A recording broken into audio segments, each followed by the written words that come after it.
If you believe in atomic bombs, then you believe in Socrates. Go ahead. Well, that's not a way of talking about Socrates. It's the way I speak.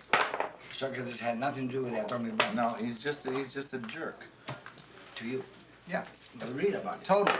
Unemotional man. He's a jerk. You might be able to gain something. Anybody that has no emotion is dead. And he's dead anyway, so you can't dispute that. You say that anything that you want to do is correct. And let's make an assumption, right? Let's make an assumption. If I kill you... You don't like expression, freedom my of expression. assumption is that you deserve to die. Where is the democracy in you? This is the... And you're an American, you call yourself a... That's not democracy. No. That's what I hate about Socrates. Expression of freedom is not in democracy? That's not democracy. What is it? Expression of freedom. Expression of freedom is a philosophy. Yeah, which is a bad one's one? man. Is it a bad one? Loving. Loving what? Finding a way to love your fellow man is a philosophy. It has nothing to do with freedom. No. It has nothing to do with freedom. No. The freedom of choice. What if somebody doesn't allow you to do that? Isn't that... Yeah, that's what Socrates says. No. That's the kind of stupid thinking that Socrates didn't say that. You see, that's why I told you read about it. Yeah, he did Because say you know nothing about it. He said, you make any assumption you want.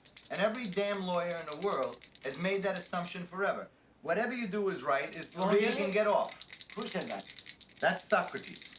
Socrates said that? Yeah. Well, you see, you're ignorant. I am ignorant, but I have feelings. Nobody says you don't. I'm not a dead man like all the rest of the people that believe that everything that benefits them is right. Really?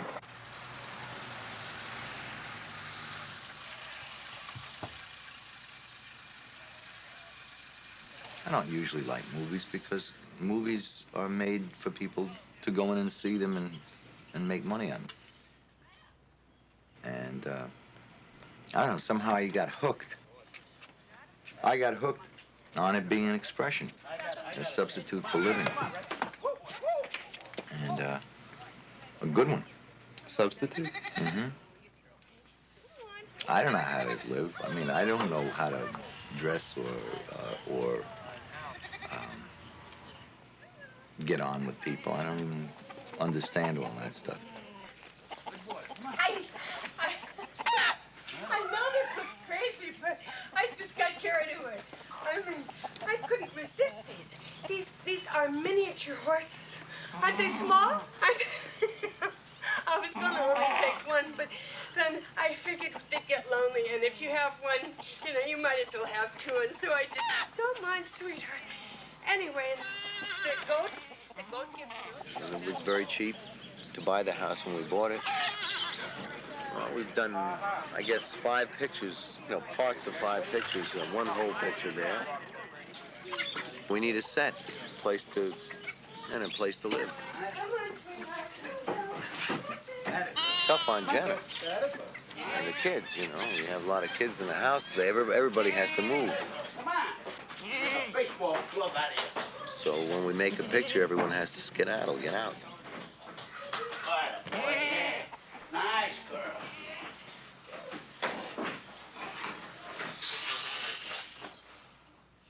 You said you didn't want to go down all the way, right? Yeah, but what I want to do is I want to go real fast. Do you think you can? Sure, I can, but we're up so high. Don't worry about it. Okay, fine.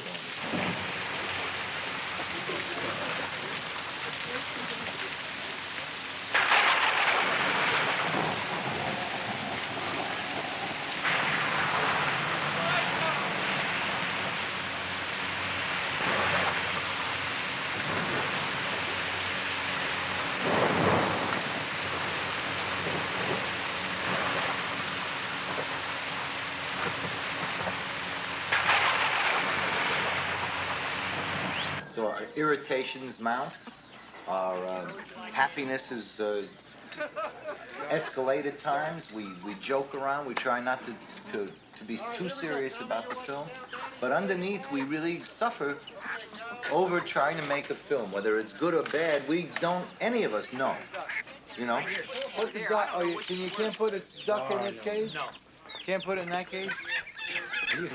Carrots? How many cages can I carry for the horses? I think there comes a point you have to just decide whether you're going to let all of the technical aspects of film drive you crazy, What the hell is in this thing? in which case, just give it up, don't do it. Or you just have to accept all of it. All right, let's go, guys. Come on, roll this thing. Wet us down. Wet the horses. Yeah, get up. Wet the horses. Hold the horses. Watch the water.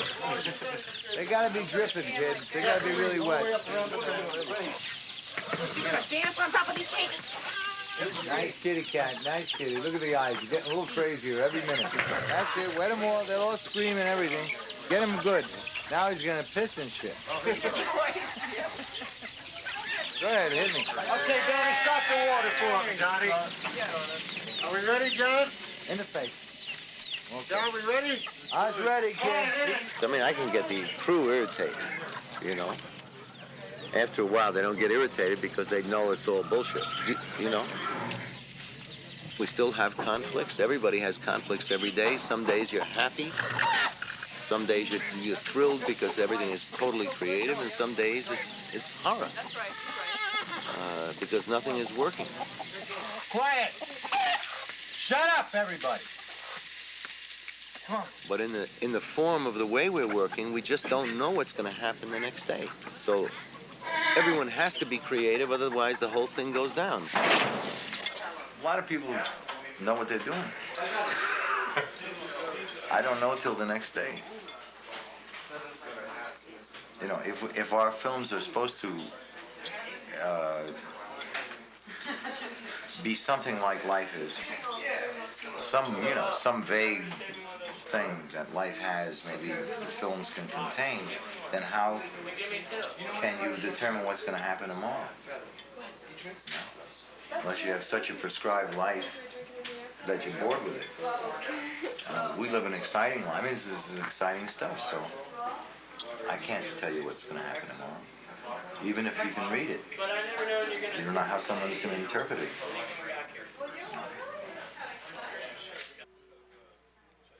It'd be silly to say we know. We take a subject and we try to deal with it, and all the people that are involved in the film, starting with Jenna and Seymour and Diane Abbott, and myself too, we try to go in and make a film about a subject that we know nothing about. It was a very difficult thing to have people love each other in this day and age and respect each other at the same time. Ventura, what are you reading here? Nothing. Nothing as usual. I mean, in this movie, there is no life. Dreaming of the dreams and dancing in the evening, singing in the shower, but nothing seems to take your place. I'm almost in love with you. I nearly miss you. That picture is By the way, are you shooting a tonight? blockbusting picture. When are you shooting tonight? It's a terrific picture. You don't answer. Are you Yes. shooting? When? The lighting. It's one of these days. I have to show a cut to Frank Yavron as soon as possible. You tell me Frank? when. Yes. You want me to tell you what to tell him? No, No, he could see it. I know. when you think we can show him something? Whatever he wants to see. I want to see an assembly. I want him to see a full assembly. Yeah, show it to him, but nobody else. No, you him can't alone. bring anybody with him. Only him alone. Yeah. Okay. Because that would be okay. And then he has to go to dinner afterward. You tell him he has to take me to dinner Okay. and you to dinner to sit and suffer. Even if he doesn't like it, he has to sit there. I'm very proud of this picture. And I'm proud of you too, because no one else would have made it. You're laughing. We understood that I'm going to do a John Cassavetes film, and once I accepted this fact, I had to give John Cassavetes the full freedom to create his film. What's it like to work with you? I gotta go. Oh, yeah. I'm glad you made that movie.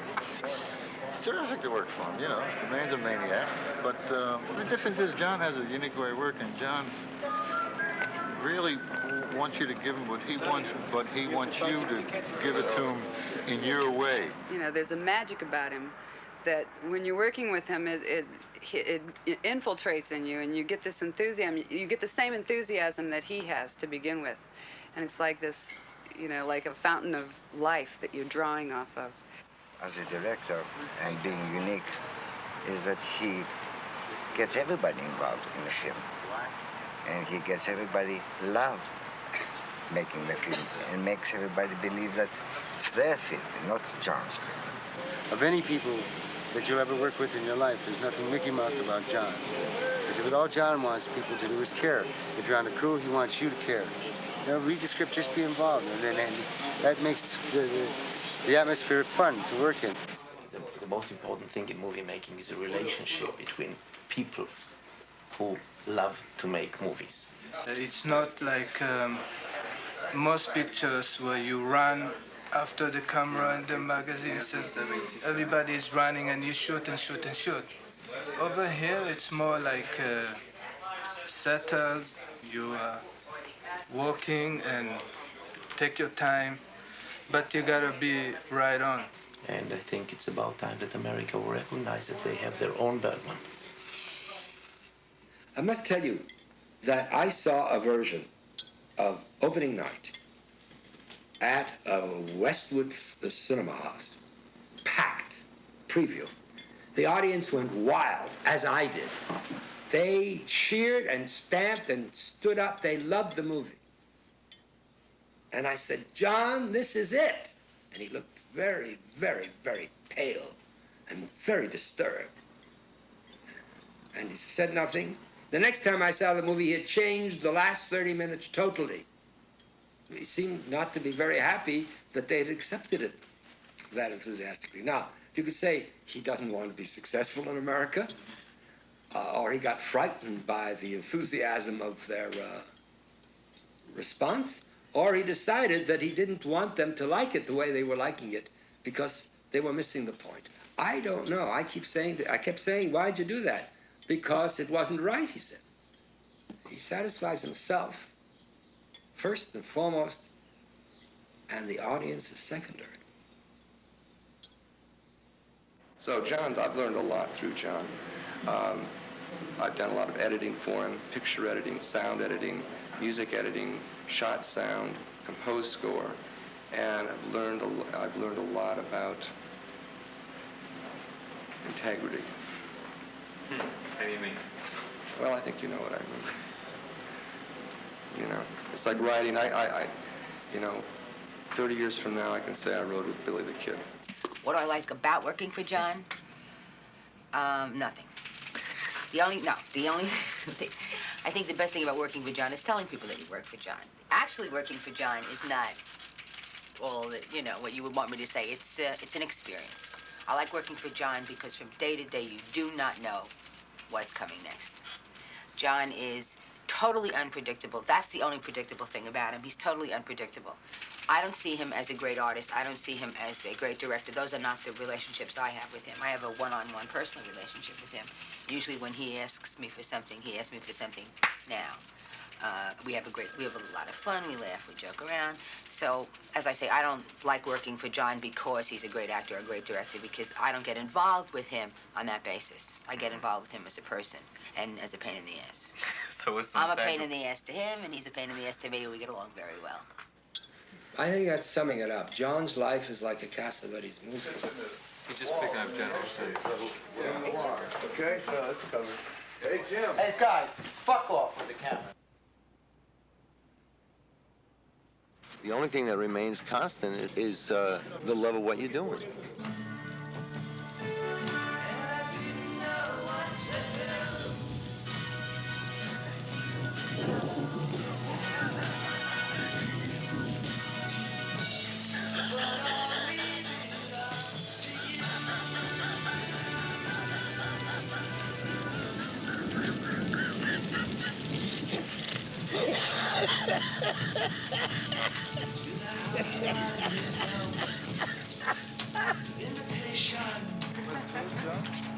That was good.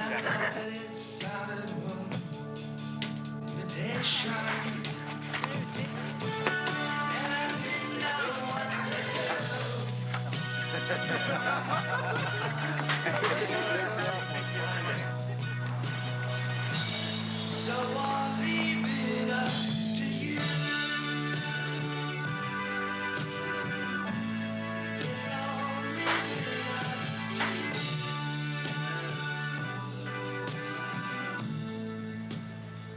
It's a passion, and I didn't know what to do.